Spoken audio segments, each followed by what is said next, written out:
नमस्कार दोस्तों, क्या आपको लगता है कि मोदी जी ईमानदार हैं? मुझे ऐसा बिल्कुल नहीं लगता।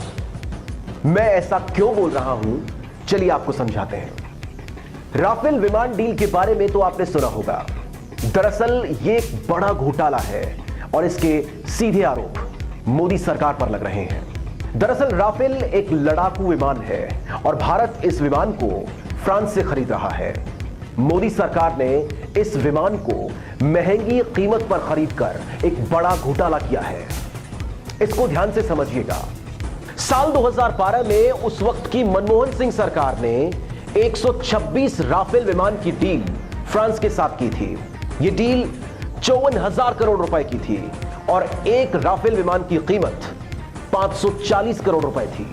इस डील में 18 विमान भारत को तैयार स्थिति में मिलते और बाकी के बचे 108 विमान भारत की एक सरकारी company Hindustan aeronautics limited France के साथ मिलकर बनाती। साल 2012 की उस डील को मोदी जी ने साल 2015 में रद्द कर दिया और उसके बाद फ्रांस के साथ मोदी जी ने एक नई डील की। ऐसा मोदी जी ने क्यों किया, उसे समझने की कोशिश कीजिए। लेकिन इस बार मोदी जी ने फ्रांस के साथ मिलकर इस विमान को बनाने का ठेका सरकारी कंपनी हिंदुस्तान एरोनॉटिक्स लिमिटेड को ना देकर अनिल अंबानी की कंपनी रिलायंस डिफेंस को दे दिया। आखिर मोदी जी ने सिर्फ 2 हफ्ते पहले बनी एक प्राइवेट कंपनी यानी अनिल अंबानी की कंपनी को इतना बड़ा ठेका क्यों दिया, जबकि अनिल अंबानी को इस तरह का काम करने का इससे पहले कोई अनुभव ही नहीं था। दरअसल एक बड़ा घोटाला करने के लिए मोदी जी ने ऐसा ठेका अनिल अंबानी को दिया। कैसे, वो आपको समझाते हैं।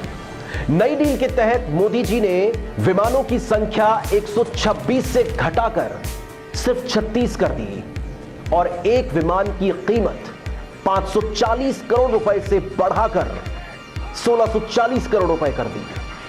आखिर 1100 करोड़ रुपए महंगा एक विमान क्यों खरीदा गया?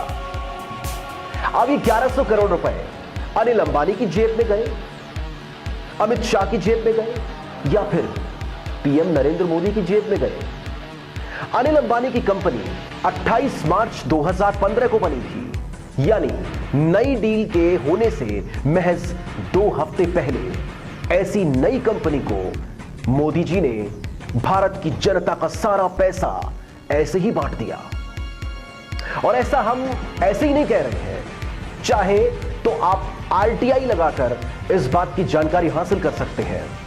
लेकिन मोदी जी किसी आरटीआई का जवाब कहां देते हैं? वो गुजरात में भी ऐसा ही करते थे और अब केंद्र सरकार में बैठकर भी ऐसा ही कर रहे हैं।